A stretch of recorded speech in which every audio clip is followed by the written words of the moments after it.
Hello, this is Pastor Sean, and welcome to Hump Day Holy Day from Death Church Radio Podcast, and also the Sean C. Stucki Show on Facebook. And what I'm going to be doing is a full-on audiobook of the book Timothy Keller's Generous Justice, How God's Grace Makes Us Just. And being that I've already recorded the first two chapters, let's go ahead and start with Chapter 3.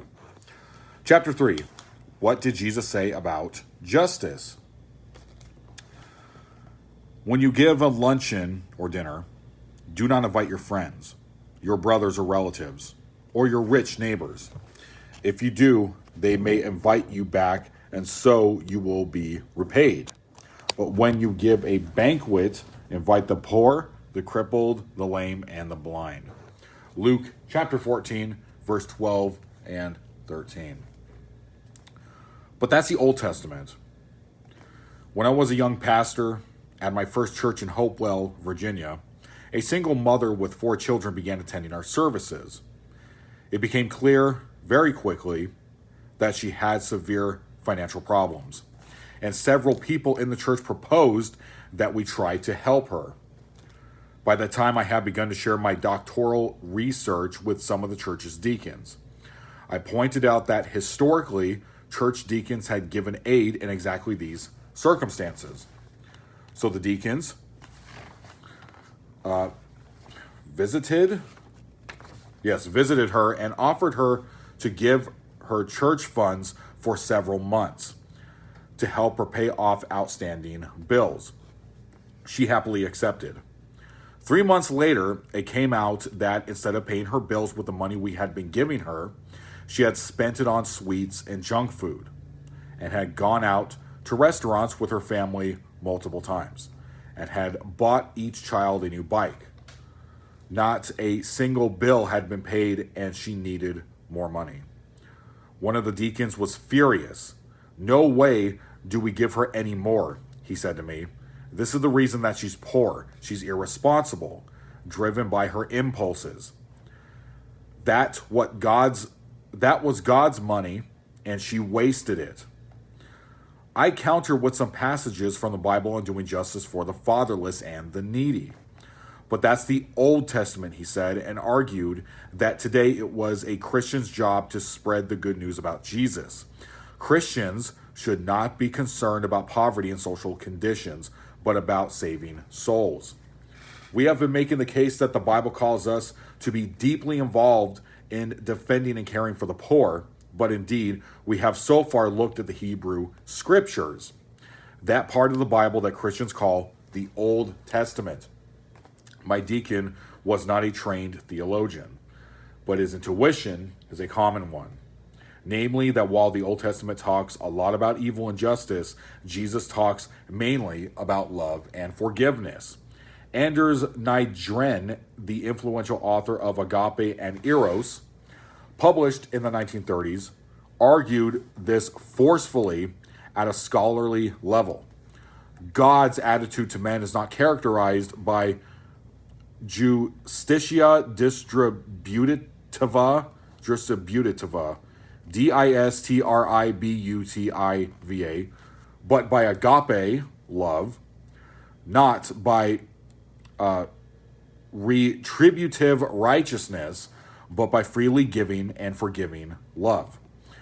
Nygren's argument was that for God, love and justice are mutually exclusive. They don't mix at all.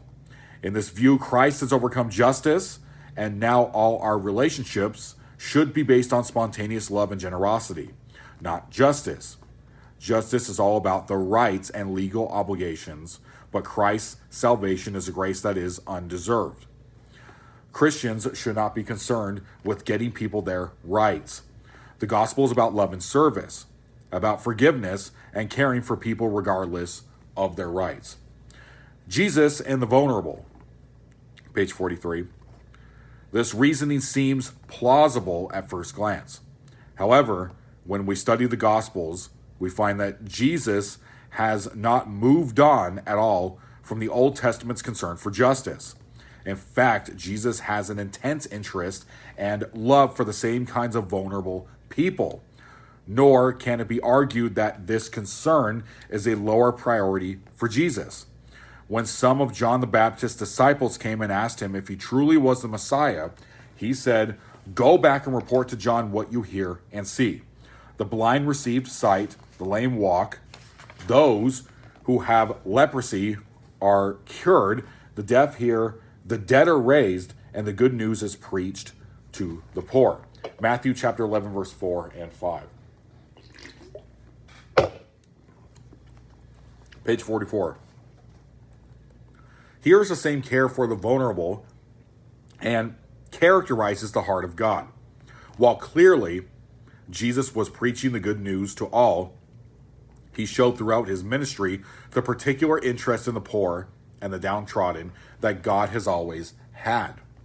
Jesus, in his incarnation, moved in with the poor.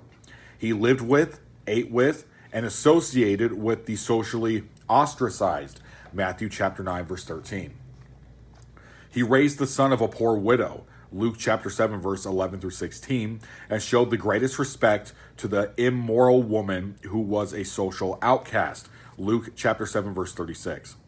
Indeed, Jesus spoke with women in public, something that a man with a standing in society would have not done, but Jesus resisted the sexism of his day, John chapter 4, verse 27. Jesus also refused to go along with the racism of his culture, making a hated Samaritan the hero of one of his most famous parables, Luke chapter 10, verse 26, and touching off a riot when he claimed that God loved Gentiles like the widow of Zaphiroth and Naaman the Syrian as much as Jews, Luke chapter 4, verse 25 to 27.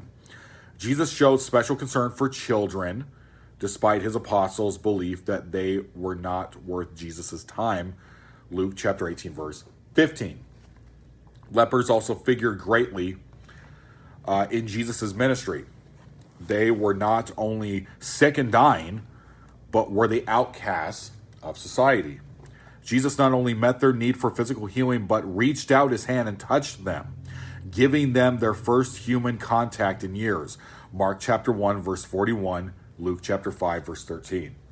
He called his disciples to give to the poor in the strongest and most startling ways, while praising the poor for their own generosity. Mark chapter 12, verse 42 and 43. His own mother prophesied that he would fill the poor but turn the rich away empty. Luke chapter 1, verse 53. Yet Jesus also showed true justice by opening his arms to several classes of people who were not just the poor. He ate with and spoke to tax collectors, the wealthiest people in society, yet the most hated, since they acquired their gains through collaborating with the Roman forces of occupation. The first witnesses to Jesus' birth were shepherds, a despised group considered unreliable. Yet God revealed the birth of his son first to them. The first witnesses of Jesus' resurrection were women, another class of people so marginalized that their testimony was not admissible evidence in court. Yet Jesus revealed himself to them first. The examples are too many to enumerate. Look at two of Jesus' directions to the followers regarding the poor. In Luke chapter 14, he challenged people to routinely open their homes and purses to the poor, the blind, and the maimed.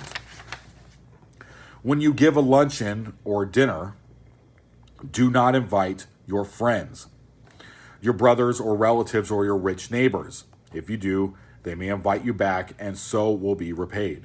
But when you give a banquet, invite the poor, the crippled, the lame, and the blind. Luke chapter 14, verse 12 through 13. The great 18th century hymn writer and ex-slave trader John Newton marveled at the far-reaching implications of these words. One would almost think that Luke chapter 14, verse 12 through 14 was not considered part of God's word.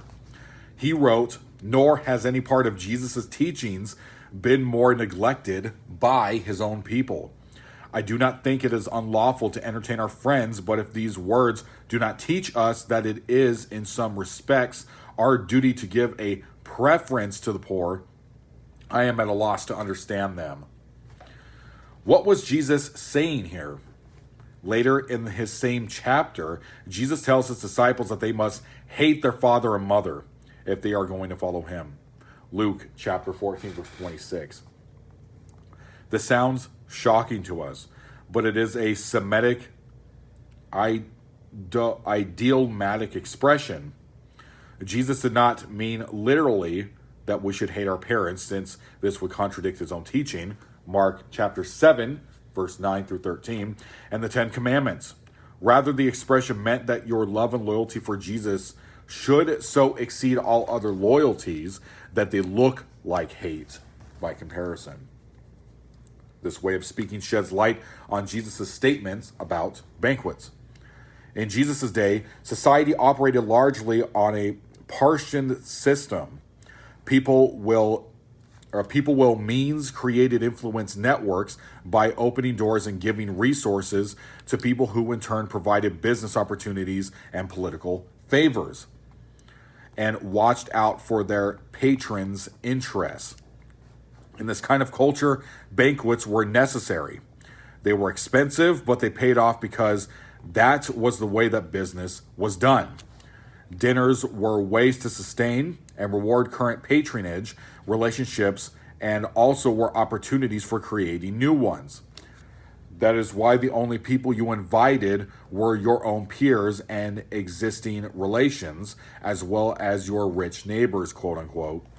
Jesus' advice would have looked like economic and social suicide. He commanded that his disciples should share their homes and build relationships, not with people from their own social class or higher, who would profit them, but with people who were poor and without influence, who could never pay back with money and favors. When Jesus said, "Don't invite your friends for dinner," he should not be taken literally, any more than when he said we should hate our father and our mother. Indeed, Jesus often ate meals in homes with his friends and peers. Rather, to put this in a more modern text, he is saying that we should spend far more of our money and wealth on the poor than we do with our own entertainment or on vacations or on eating out or socializing with important peers. Jesus bluntly and shockingly contradicted the spirit and practice of the patronage system of his day, telling his disciples to give without expecting repayment. Luke chapter 6, verse 32 through 36, and chapter 14, verse 13 and 14, and if possible in secret, Matthew chapter 6, verse 1 through 4. His followers' help of the poor was thus motivated by a sense of simple justice, i.e. Luke chapter 18, verse 1 through 8, and the real concern to alleviate misery, Luke chapter 10, verse 25 through 37, mercy. The patronage system was characterized by neither compassion nor justice. It did not unite a society divided by class and race. It sustained the status quo. Jesus' ethic of love attacked the world system at its root. In the second passage, Jesus exhorts his disciples to sell your possessions and give to the poor, provide purses for yourselves that will not wear out, a treasure in heaven that will not be exhausted, where no thief comes near and no moth destroys. Luke chapter 12, verse 33. He also famously told the rich young ruler to sell all his possessions and give them to the poor. Matthew chapter 19, verse 21. What do we say to such strong injunctions? It can be argued that the command to the rich young ruler was not a universal.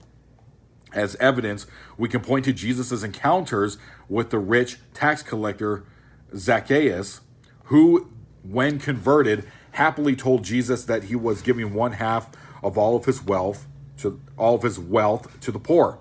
Jesus responded positively. He didn't say, "No, that's not enough." What is Jesus' point then in these exhortations?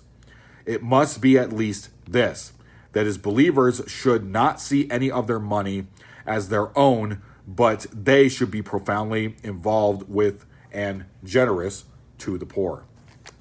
Jesus and the prophets.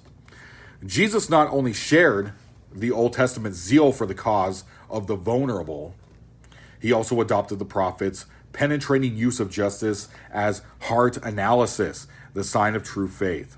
At first glance, no two things can seem more opposed than grace and justice. Grace is giving benefits that are not deserved, while justice is giving people exactly what they do deserve. In Christ, we receive grace, unmerited favor. Nevertheless, in the mind of the Old Testament prophets, as well as the teaching of Jesus, an encounter with grace inevitably leads to a life of justice. Isaiah, Jeremiah, Zechariah, Micah all leveled the charge that while the people attended worship, observed all religious regulations, and took pride in their biblical knowledge, nevertheless they took advantage of the weak and vulnerable. The prophets concluded that therefore their religious activity was not just insufficient, it was deeply offensive to God. In Isaiah chapter 1, verse 58, the message is chilling. When you spread out your hands in prayer, I will hide my eyes from you. Your hands are full of blood. Learn to do right, seek justice, mitzvah, or mishpat, encourage the oppressed, defend the fatherless, plead the case for the widow. Isaiah chapter 1, verse 17.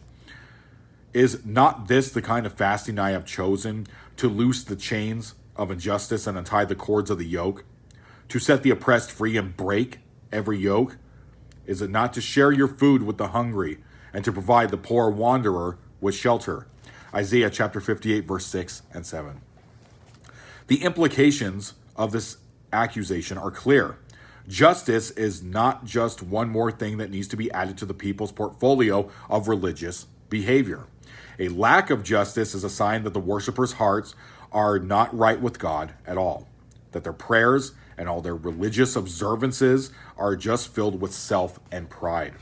In Isaiah chapter 29, when the people are charged with depriving the innocent of justice, God's conclusion is that these people come near to me with their mouth and honor me with their lips, but their hearts are far from me. Jesus' criticism of the religious leaders in Mark chapter 12 was identical. He said, "Watch out for the teachers of the law. They devour widows' houses and for a show make lengthy prayers. Such men will be punished most severely." Mark chapter 12, verse 38 and 40. Behind their excessive religious observances are lives that are insensitive to the vulnerable classes. In Jesus' view, this revealed that they did not know God or his grace at all. The echoes of the prophets' preaching became even clearer in Luke chapter 11, verse 38 through 42, where Jesus turned his gaze to the Pharisees, whom he described as full of greed and wickedness. Verse 38. They were very religious, but they neglected justice and the love of God. Verse 42. Like Isaiah, Jesus taught that a lack of concern for the poor is not a minor lapse, but reveals that something is seriously wrong with the person's spiritual compass, his heart, or the heart. He prescribes a startling remedy. You, Pharisees, clean the outside of the cup and dish, but inside you are full of greed. Give what is inside to the poor, and everything will be clean for you. Luke chapter 11, verse 41. The metaphor is striking. Biblical scholar Joel Green explains it this way. The disposition of one's possessions signifies the disposition of one's heart. The purification of the heart through grace and love for the poor are of a piece. They go together in the theology of Jesus. Perhaps the passage in Jesus' teachings that is most directly like Isaiah chapter 1 and chapter 58 in the famous parable of the sheep and the goats in Matthew chapter 25, verse 31 through 46. There, Jesus compared Judgment Day to the common task of shepherds who had to identify and remove the goats from the flock. On that day, he taught, there will be many people who claim to have believed in him, who he will reject. His true sheep, he insisted, have a heart for the least of my brethren, which Jesus defined as the hungry, the stranger, the naked, the sick, and the imprisoned, verses 35 and 36. If we assume that Jesus was using the term brethren in his usual way to refer to believers, then he was teaching that genuine disciples of Christ will create a new community that does not exclude the poor, the members of other races, or the powerless, and does deal with their needs sacrificially and practically. Jesus gave us a long list of his disciples' activities. They were to give food and drink to the hungry, which meant emergency relief, but the strangers, quote unquote, were immigrants and refugees, and they were to get much more than food. They were to be invited in. They were not merely sent to a shelter, but were to be welcomed into the disciples' homes and lives, and it is implied giving advocacy, friendship, and the basis for pursuing a new life in society. Those who were naked were likely very close to what we might call the homeless, the poorest of the poor. The disciples were to clothe them. The sick were to be looked after. The Greek word used for this is episkopos, which meant to give oversight and supervision. That meant that the ill and diseased were to be given comprehensive care until they were well. Finally, the disciples were to visit prisoners, which meant that they were to give them comfort and encouragement. It is a remarkably comprehensive list. This is the kind of community that Jesus said his true disciples would establish. Believers should be opening their homes and purses, to each other, drawing even the poorest and most foreign into their home and community, giving financial aid, medical treatment, shelter, advocacy, active love, support, and friendship. But there is something even more startling about this discourse of Jesus. Jesus did not say that all this done for the poor was a means of getting salvation, but rather it is a sign that you already have salvation. That true saving faith was already present. How does he show that? He tells his sheep, when you embrace the poor, you embrace me. And to the goats he says, when you ignore the poor, you ignore me. This meant that one's heart's attitude toward the poor reveals one's heart's attitudes toward Christ. Jesus was saying, if you would open up your hearts and lives to them, then I would know you have opened up your hearts and lives to me. If you were closed to them, I know you were closed to me. No heart that loves Christ can be cold to the vulnerable and the needy. Why is that? The answer for that must wait until chapter 5. At this point, we simply recognize the implications. Anyone who has truly been touched by the grace of God will be vigorous in helping the poor. A whole cloth. Next part. In both the Gospels of Matthew and Luke, Jesus delivered a famous discourse, which is usually called the Sermon on the Mount. For centuries, readers have acknowledged the beauty of its high ethical standards. What is not noticed very often is how Jesus weaves into a whole cloth what we would today call private morality and social justice. Along with the well-known prohibitions against sexual lust in the heart, adultery, divorce, there are calls to give to the poor. Matthew chapter 6, verse 1 through 4. And to refrain from overwork and materialism. Chapter 6, Matthew 19 through 24. In Western society, these sets of concerns often been split from one another. In fact, each of America's two main political parties has built its platform on one of these sets of ethical prescriptions to the near exclusion of the other. Conservatism stresses the importance of personal morality, especially the importance of traditional sexual mores and hard work, and feels that liberal charges of racism and social injustices are overblown. On the other hand, liberalism stresses social justice and considers conservative emphasis on moral virtue to be prudish and psychologically harmful. Each side, of course, thinks the other side is smug and self-righteous. Excuse me. It is not only the political parties that fail to reflect this whole cloth, quote-unquote, biblical agenda. The churches of America are often more controlled by the surrounding political culture than by the spirit of Jesus and the prophets. Conservative churches tend to concentrate on one set of sins, while liberal ones concentrate on another set. Jesus, like the Old Testament prophets, does not see two categories of morality.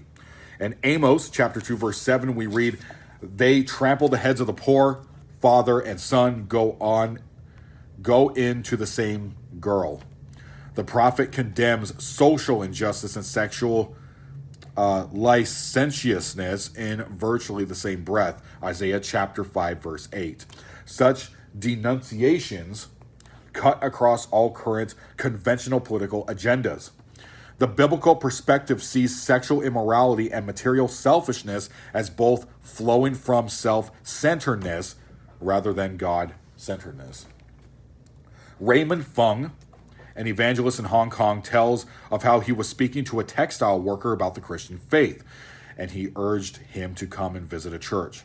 The man could not go to the service on Sunday without losing a day's wages, but he did so. After the service, Fung and the man went to church. The worker said, "Well, the sermon hit me." It had been about sin. What the preacher said was true of me: laziness, a violent temper, and an addiction to cheap entertainment. Excuse me. Fung held his breath, trying to control his excitement. Had the gospel message gotten through? He was disappointed. "Nothing was said about my boss," the man said to Fung. When the preacher had gone through the list of sins, he had said nothing about how he employs child laborers, how he doesn't give us the legally required holidays, how he puts on false labels, how he forces us to do overtime. Fung knew that members of the management class were sitting in the congregation, but those sins were never mentioned. The textile worker agreed that he was a sinner, but he rejected the message of the church because he sensed its incompleteness. Harvey Kahn, who related the story in one of his books, added that the gospel preaching that targets some sins but not the sins of oppression cannot possibly work among the overwhelming majority of people in the world, poor, peasants, and workers, quote unquote. Jesus' new community. The early church responded to Jesus' call for justice and mercy. The Apostle Paul viewed ministry to the poor as so important that it was one of the last things he admonished the Ephesian church to do before he left them for the last time. In his farewell address, Paul was able to ground his duty in the teachings of Jesus. "We must help the poor," he said, remembering the words of the Lord Jesus himself said, "It is more blessed to give than to receive." Acts chapter 20, verse 35. You don't use your last words without saying something that is all important to you. For Paul, it was, don't only preach, help the poor. Though the church was no longer a nation state like Israel, the New Testament writers recognized the concern for justice and mercy in the Mosaic legislation and applied it to the church community in a variety of ways. Many Mosaic laws work toward diminishing the great gap that tends to grow between rich and poor. For the law of Jubilee, Leviticus chapter 25, to the rules for gathering manna in Exodus chapter 16. The principle was to increase equality. When Paul wrote the Corinthian church to ask for an offering to relieve starving Christians in Palestine, he quoted Exodus chapter 16, verse 18, and then said, "At the present time your plenty will supply what they need, so that in turn their plenty will supply what you need. Then there will be equality." 2 Corinthians chapter 8, verse 14. The New Testament book of James contains some of the most severe condemnation of those who keep their wealth to themselves. James says to the rich, "You have hoarded wealth in the last days. Look, The wages you failed to pay the workmen who mowed your fields are crying out against you. The cries of the harvesters have reached the ears of the Lord Almighty. You have lived on earth in luxury and self-indulgence. James chapter 5, verse 1 through 6. This call could have been lifted right from Isaiah, Jeremiah, or Amos. No needy among them. Page 58. The book of Acts gives us the most extensive look at how the early Christians lived their lives together. The very earliest glimpse is in Acts chapter 2, verse 42 to 47. The gift of the Spirit is given in Acts chapter 2, verse 38. And what results is koinonia, a well-known Greek word that is usually translated fellowship. However, the meaning of the word is unpacked in verse 44 and 45. Quote, all believers were together and had everything in common, selling their possessions and goods. They gave to everyone who had need. Quote unquote. Since there were 3,000 initial converts, according to Acts chapter 2, verse 41, it almost certainly does not mean they formed a commune and actually shared living quarters. Later in Acts chapter 4, we are told that those believers with more in the way of wealth and possessions frequently liquidated them and gave the cash to the apostles, who then distributed it to those members of the community who were poor. Acts chapter 4, verse 34 to 37. Because of this radical generosity, there were no needy persons among you. For from time to time, those who owned lands and houses sold them, brought the money from the sales and put it at the apostles' feet, and it was distributed to anyone who had any need. Acts chapter 4, verse 34 to 35. This statement is more significant than it looks. Remember the key Old Testament text of Deuteronomy 15, in which God declared that if his people obeyed him as they should, no permanent poverty could exist in their midst. There should be no poor among you. Deuteronomy chapter 15, verse 4. This was the pinnacle of the social righteousness legislation of the Old Testament, which expressed God's love for the vulnerable and his zeal to see poverty and want eliminated. It is remarkable then that Acts chapter 4, verse 34 is a direct quote from Deuteronomy chapter 15, verse 4. It cannot be accidental that Luke, in his portrayal of the beginning of the community of the Holy Spirit, chose to describe them in words taken almost directly from Deuteronomy 15. In Deuteronomy, believers were called to open their hands to the needy as far as there was need, until they were self-sufficient. The New Testament calls Christians to do the same. 1 John chapter 3, verse 16 and 17. Deuteronomy chapter 15, verse 7 and 8. Acts gives us more insight into the love and justice of the early church. Just as in the Old Testament, a special class of officials was set apart to help with the needy, priests and Levites. So in the New Testament, some were set apart for the same work. The church in Jerusalem conducted a ministry called the daily diaconia. Acts chapter 6, verse 1. This was a daily distribution of food and other resources to poor widows who were fully supported by the church. This ministry grew until it became too big and complicated for the elders to administer. They set apart a new group to lead it. Later in the epistles of Paul, those leading this ministry are called deacons. Philippians chapter 1, verse 1. 1 Timothy chapter 3, verse 8 through 13. The Greek word diaconia came to mean humble service to practical needs. In the New Testament, the diaconical ministry was a crucial part of the community life of the early church. But while Christians are to definitely care for the material needs of their brothers and sisters within the Christian community, are they under obligation to care for their poor neighbors? The poor of the world? Is this true that the social legislation of the Old Testament is largely caring for the need inside the believing community?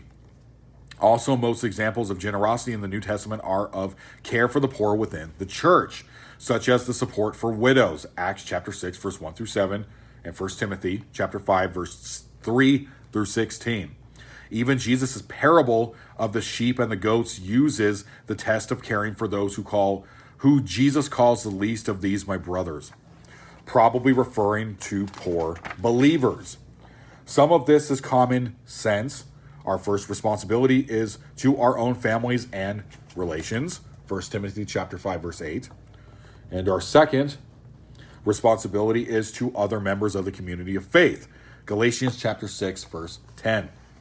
However, the Bible is clear that Christians' practical love, their generous justice, is not to be confined to only those who believe as we do.